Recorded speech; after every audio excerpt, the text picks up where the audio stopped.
अगर आप हमारे चैनल पर नए हैं तो हमारे चैनल को अभी सब्सक्राइब कर लें और साथ वाले बेल के आइकन पर क्लिक करके नई आने वाली वीडियो की नोटिफिकेशन बर वक्त हासिल करें। आमन्तु बिल्लाहि सदक़ल्लाहुल अज़ीम व सदक़ रसूलुहुन नबियुल अमीनुल मतीनुल मुबीनुल करीम व नहनु अला ज़ालिका मिनश शाहिदीना व शाकिरीन वल्हम्दुलिल्लाहि रब्बिल आलमीन। आइए मोहब्बत के साथ बारगाह रिसालत व आले रिसालत में बाआवाज़ बुलंद दरूद पाक का नजराना पेश करते हैं। पढ़ें बाआवाज़ बुलंद, अल्लाहुम्मा सल्लि अला सय्यदिना शफ़ीअना व मौलाना मुहम्मदिन व अला आलि मुहम्मद व बारिक वसल्लिम सल्लु अलैहि स्वलातम व सलामन अलैका या रसूल अल्लाह सल्लल्लाहु अलैहि व आलिहि वसल्लम।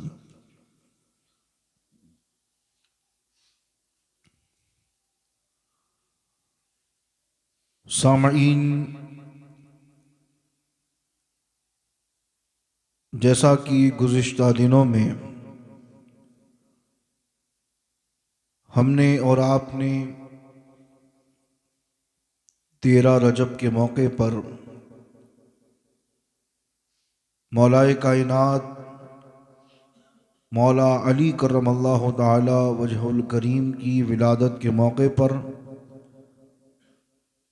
जश्न मनाया, अज़ीमुश्शान जलसे का इनेकाद किया और अल्हम्दुलिल्लाह जुलूस हैदरी भी हमने और आपने निकाला और शिरकत की।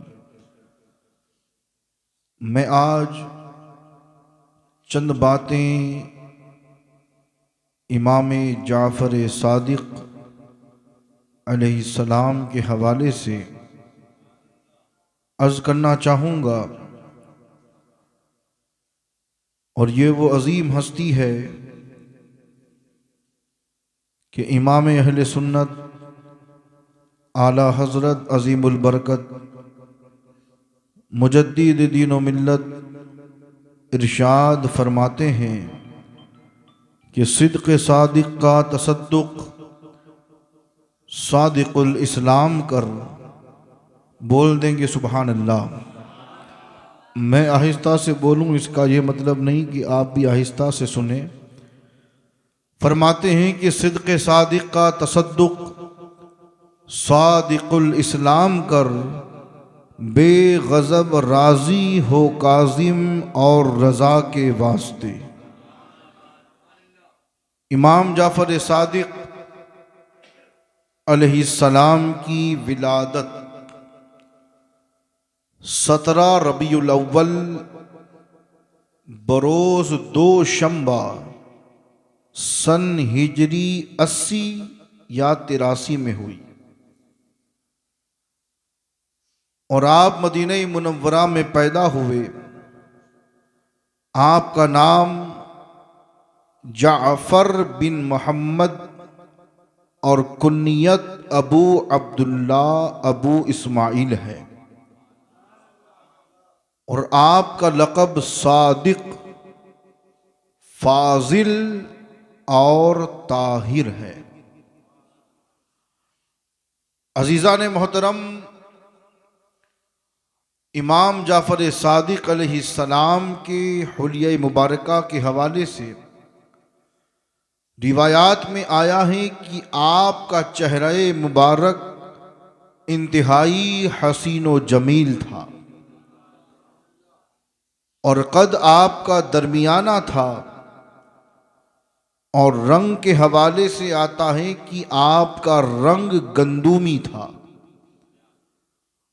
और सीरत के हवाले से आता है कि आपकी सीरत तैयबा में अल्लाह के रसूल सल्लल्लाहु अलैहि वसल्लम की मुबारक सीरत का अक्स नज़र आता था। देखिए दोस्तान मोहतरम, फ़ज़ाइल तो आप बारहा सुनते हैं, लेकिन आज उन बातों पर रोशनी डालना चाहता हूँ जिसका ताल्लुक़ इबादत इलाही और खशियत रब्बानी से है। कि वो इमाम जिनको अल्लाह रब्बुल इज़्ज़त ने वो मकाम और मर्तबा अता किया कि 12 इमामों की फहरिस्त में आपका नाम आता है। मौलाए कायनात इमाम हुसैन, इमाम हसन, इमाम ज़ैनुल आबिदीन, इमाम बाकर और इमाम जाफ़र। अज़ीज़ान मोहतरम, खशियत इलाही आलम ये था कि हज़रत दाऊद ताई रहमतुल्लाह अलैह, जो अल्लाह के बहुत बड़े बुज़ुर्ग हैं और अल्लाह के बहुत बड़े वली हैं, हज़रत दाऊद ताई रहमतुल्लाह अलैह एक मर्तबा आपकी खिदमत में आए और आने के बाद अर्ज़ किया कि अय फ़र्जंद रसूल, अय अल्लाह के रसूल के फ़र्जंद, अय नवासाए रसूल, आप मुझे कुछ नसीहत फरमाएं। ये हज़रत दाऊद ताई जो अल्लाह के वली हैं, अपने आप में बरगुज़ीदा बंदे हैं अल्लाह के, इमाम जाफ़र सादिक से आकर अर्ज करते हैं कि आप मुझे कुछ नसीहत फरमाएं। और आगे क्या कहा? नसीहत इसलिए फरमाएं क्योंकि मेरा दिल सियाह हो चुका है। ये जुमले किसी आम बंदे के नहीं हैं, ये जुमले अल्लाह के वली के हैं। तो आपने फरमाया कि आए अबू सुलेमान, तो खुद जमाने का बरगुज़ीदा और जाहिद है और अल्लाह के महबूब तरीन बंदों में तेरा शुमार होता है, भला मेरी नसीहत की तुझे क्या हाजत? यानी आप तो खुद अल्लाह के बरगुज़ीदा बंदे हैं, आबिद व जाहिद हैं, नेक हैं, आमाले स्वालिहा करने वाले हैं, फिर आपको मेरी नसीहत की क्या जरूरत? हजरत दाऊद ताई ने अर्ज किया कि अय फर्जंद रसूल, बात यह है कि आपको तमाम मखलूक पर बरतरी हासिल है। आपको तमाम मखलूक पर बरतरी हासिल है और हर किसी को नसीहत करना ये आप पर वाजिब है। यानी आसान लफ्जों में अगर मैं कहूं तो आपने अर्ज किया कि आप तो फर्जंद रसूल हैं और आप हम सब में बेहतर हैं, क्योंकि आपको अल्लाह के रसूल का घराना मिला है, इसलिए आप पर वाजिब है कि आप हमें नसीहत फरमाएं। तो आपने इरशाद फरमाया कि अय अबू सुलेमान, तुम नसीहत करने की बात करते हो कि मैं तुम्हें नसीहत करूं?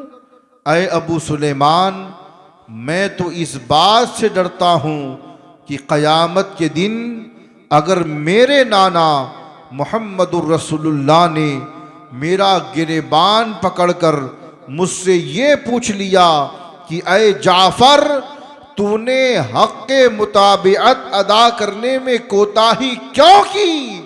तो अय अबू सुलेमान, अब तू ही बता मैं अपने नाना को क्या जवाब दूंगा। यानी कहते हैं कि तुम बात नसीहत की कर रहे हो, अरे मुझे तो ये डर सता रहा है कि क़यामत के दिन जब नफसी नफसी का आलम होगा और मेरे नाना ने मेरा गिरेबान पकड़कर अगर मुझसे पूछ लिया कि तू तो मेरा फर्जंद है ना, तूने मेरी सुन्नत को अदा करने में, शरीयत मुतहरा की पैरवी करने में, मेरी मुताबियत करने में कोताही क्यों की? इमाम जाफर सादिक फरमाते हैं कि अगर ऐसा हुआ तो मैं अपने नाना को क्या मुंह दिखाऊंगा। हजरत दाऊद ताई बयान करते हैं कि जैसे ही मैंने आपकी जुबान से ये सुना तो मैं बहुत फिक्रमंद हुआ और मुझे ये फिक्र मजीद सताने लगी कि जब फर्जंदे रसूल का ये आलम है कि वो अल्लाह और उसके रसूल से इस कदर डर रहे हैं और खौफजदा हैं, तो फिर हमें तो अल्लाह से कैसे डरना चाहिए? हमें अपने मामलात पर कितना गौर करना चाहिए। और आपकी इबादत के हवाले से आता है कि इमाम जाफ़र सादिक अलैहिस्सलाम, आपका ज़ुहद व तक़वा इस कदर बुलंद था और आप अल्लाह की इस कदर बंदगी और रियाजत व मुजाहिदात किया करते थे कि इमाम मालिक बयान करते हैं, जो 4 इमामों में से एक इमाम हैं, इमाम मालिक ने बयान किया कि मैं एक ज़माने तक आपकी खिदमत में आता रहा। अब आपको यहाँ ठहर कर एक बात बताऊं, अल्हम्दुलिल्लाह हम इतने खुश नसीब हैं कि अल्लाह ने हमें 4 इमाम अता किए और चारों इमाम अल्हम्दुलिल्लाह मुहिब्बान अहले बैत। इमाम मालिक कहते हैं कि मैं एक ज़माने तक आपकी खिदमत में आता रहा, मगर मैंने आपको हमेशा 3 इबादत में मसरूफ पाया। ये गौर तलब बात है प्यारो, ये मोहब्बत के दावे करना आसान काम नहीं है। मोहब्बत तकाजा इस बात का करती है कि अगर तुम हमसे मोहब्बत करते हो तो हमें अमल करके बताओ कि जो हमने किया उसके मुताबिक तुम चल रहे हो या नहीं। तो आपने कहा कि मैंने कई बार उनकी खिदमत में हाजिरी दी, लेकिन मैं जब भी आता तो हमेशा मैंने आपको 3 इबादत में मसरूफ पाया। कहते हैं या तो आप नमाज पढ़ रहे होते, या तो आप कुरान की तिलावत में मशगूल होते, या फिर आप हालत रोजा में होते। कहते हैं जब भी आया 3 इबादतों में मसरूफ पाया, या तो नमाज पढ़ रहे होते, या तो कुरान की तिलावत कर रहे होते, या फिर आप रोजे की हालत में होते। और इमाम मालिक फरमाते हैं कि जब कभी मैं आपसे ये अर्ज करता कि हुजूर कोई हदीस सुना दें, तो इमाम मालिक फरमाते हैं कि आपने कभी बगैर वजू मुझे हदीस नहीं सुनाई। जब भी आप अपने नाना का कौल सुनाते, हदीस सुनाते, तो इमाम मालिक कहते हैं कि आप हमेशा बावजू रहा करते थे और बावजू होकर हदीस सुनाया करते थे। और कुर्बान जाओ इमाम जाफ़र सादिक अलैहिस्सलाम की ज़िंदगी पर अल्लाह ने वो मकाम दिया था कि आप मुस्तजाबुद दावात थे, यानी आपकी दुआ कभी रद्द नहीं हुआ करती थी। रिवायत में आता है कि इमाम जाफ़र सादिक अलैहिस्सलाम इस दर्जा मुस्तजाबुद दावात और करामात थे कि अल्लाह ने आपको इतनी कसीर करामात से नवाजा था।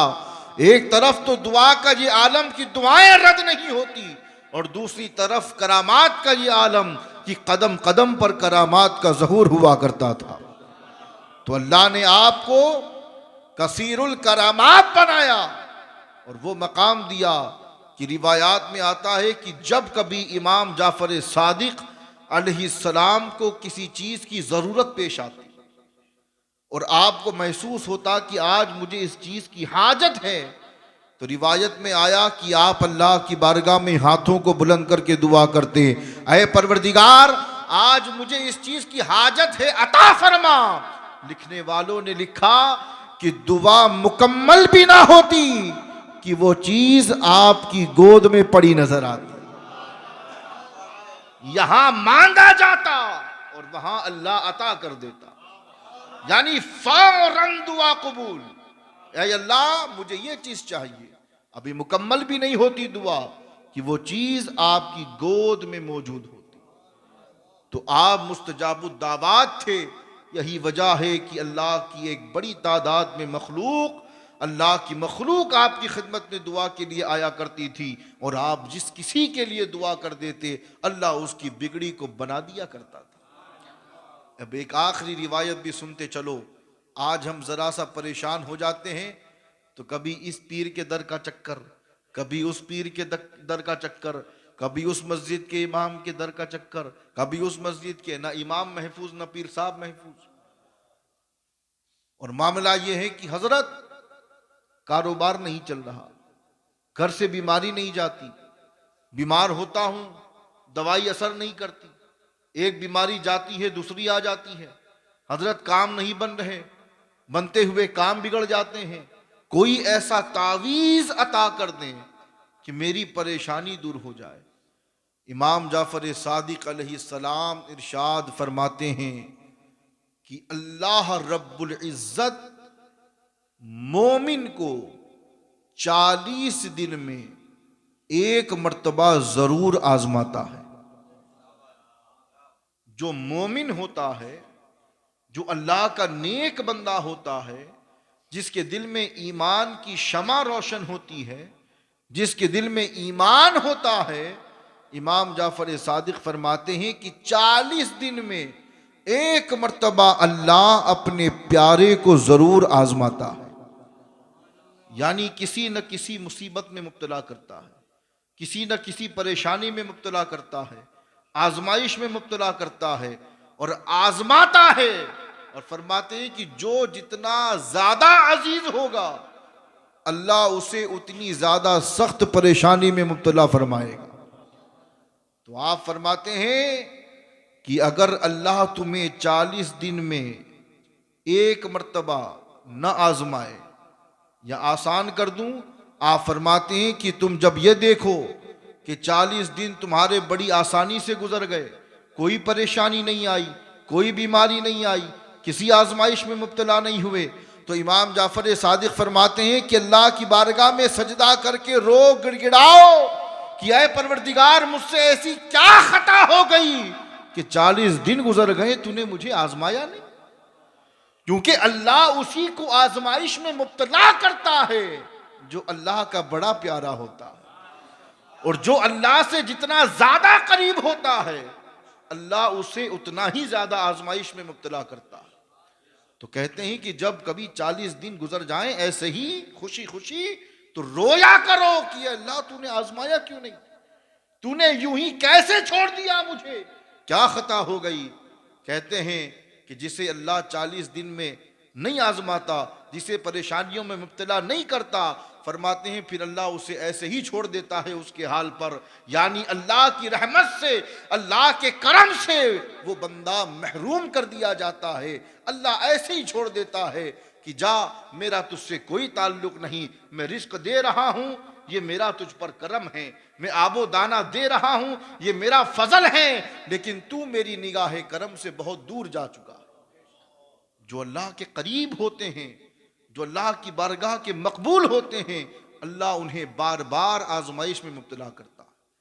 तो अगर 40 दिन में एक मर्तबा परेशानी ना आए तो इस्तगफार किया करो, और आ जाए तो अल्लाह का शुक्र अदा करो और अल्लाह से दुआ करो कि परवरदिगार, अगर ये तेरा इम्तिहान है तो मुझे इम्तिहान में कामयाबी अता फरमा, और अगर आजमाइश है तो परवरदिगार मुझे मुआफ फरमा दे और मुझे आजमाइश में कामयाबी अता फरमा। ये इमाम जाफर सादिक का कौल है। गौर तलब ये बातें हैं मेरे दोस्तों। अब आइए आखिर में कुंडों की तरफ, बोले सुभान अल्लाह। आइए कुंडों की तरफ। माहौल वो नहीं है कि मैं चीखो पुकार करूं, बस बात इतनी है कि अल्हम्दुलिल्लाह कुंडों की फातिहा पर हमारा ये अकीदा है, और हमारा ही नहीं हमारे बुजुर्गों का ये अकीदा है कि जो बंदे मोमिन 22 रजब को इमाम जाफर सादिक की मोहब्बत में कुंडों की नियाज लगाता है, अल्लाह उसकी सारी परेशानियों को दूर फरमा देता है। अगर कोई परेशान है, घर में बीमारी है, कारोबार नहीं चल रहा, या और तीसरी चौथी कोई परेशानी है, अगर सिद्क दिल से आप इमाम जाफर सादिक की मोहब्बत में उनके नाम पर कुंडों की फातिहा लगवाएंगे, तो इंशाअल्लाह हम सुन्नियों का ये अकीदा है कि अल्लाह इस फातिहा की बरकत से हमारी सारी परेशानियों को दूर फरमा देगा। लिहाजा हम 22 ही को लगाते थे, 22 ही को लगाएंगे। हम 15, 16, 17 के चक्कर में नहीं पड़ने वाले। जिसे लगाना है वो लगाए, उसकी अपनी मर्जी है। हिंदुस्तान आज़ाद है, जो चाहे करें आप, लेकिन अल्हम्दुलिल्लाह हमारे दिल पर अहले बैत का इजारा है, हमारे दिल पर अहले बैत की हुकूमत है। हमारे असलाफ ने हमें कहा कि 22 को लगाओ, तो हम 22 को लगाएंगे। बाकी मर्जी जिसकी हो, जब चाहे लगाए, हम उस पर कोई रोक टोक नहीं करते। और आसान लफ्जों में कह दूं, जिसका जैसा नसीब। ये तो नसीबों की बात है प्यारे। देखना यह है कि तुम किन किन की लगा रहे हो और आगे न जाने किन किन की लगाओगे। ये तो नसीब की बात है। और अल्हम्दुलिल्लाह हमारे नसीब में अल्लाह ने इमाम जाफर सादिक के कुंडों की फातिहा लिखी है, तो हम अल्हम्दुलिल्लाह 22 रजब ही को लगाएंगे। और माँ बहनों से जाकर खुसूसी ताकीद कर दें और कह दें कि आप जैसे पहले फातिहा लगाती थी 22 को, ऐसे ही 22 को फातिहा लगाएं। हमें इख्तिलाफ नहीं है किसी से, हम बात वो करते हैं जो हमारे बुजुर्गों ने की। बुजुर्गों की रविश से हटना, अगर 22 को लगाना गलत है बिल फर्ज, तो क्या सदियों से हमारे बुजुर्ग गलत करते चले आए? क्या उन्हें किसी की तारीख वफात और तारीख विलादत का पता नहीं था? क्या उस वक्त ये फितने नहीं थे? क्या उस वक्त सहाबा के गुस्ताख नहीं थे? क्या उस वक्त राफजियत नहीं थी? क्या उस वक्त ये लोग और इनकी तादाद नहीं बढ़ रही थी? सब कुछ हो रहा था, लेकिन बात ये थी प्यारों कि हमारे बड़ों के दिलों में अहले बैत का बुग़्ज़ नहीं था। अहले बैत का बुग़्ज़ नहीं था, कीना नहीं था उनके दिलों में। वो मोहब्बत करते थे। उन्हें किसी की तारीख वफात और तारीख विलादत से कोई मतलब नहीं था। वो जानते थे कि कूंडे की फातिहा 22 को लगती है तो हमें 22 ही को लगानी। समझ में आ रही है बात? तकरीर खत्म हो गई, पर्सनल बात। बोले सुभान अल्लाह। आज एक वीडियो मेरी नजर से गुजरी। एक साहब जो है वो इमाम जाफर सादिक का नाम लेकर कह रहे थे रहमतुल्लाह अलैह। क्या कह रहे थे? रहमतुल्लाह अलैह। दुआया कलमा है जिसका तर्जमा यह है कि अल्लाह उन पर रहम फरमाए। तो कुछ जुमले और कुछ दुआएं ऐसी हैं जो मखसूस लोगों के लिए। मैं अगर अपने बाप की मगफिरत की दुआ करूं या अपने जद का नाम लूं तो मैं कह सकता हूं रहमतुल्लाह अलैह। आप अगर अपने जद के लिए ये जुमला इस्तेमाल करें तब भी कोई हर्ज नहीं। लेकिन उस शख्स ने रहमतुल्लाह अलैह इमाम जाफर सादिक अलैहि सलाम के आगे लगाया। तो मैंने कहा नादान, अल्लाह इन पर रहम नहीं करेगा तो फिर किस पे करेगा? तो इतना तो बुग़्ज़ ना रखो।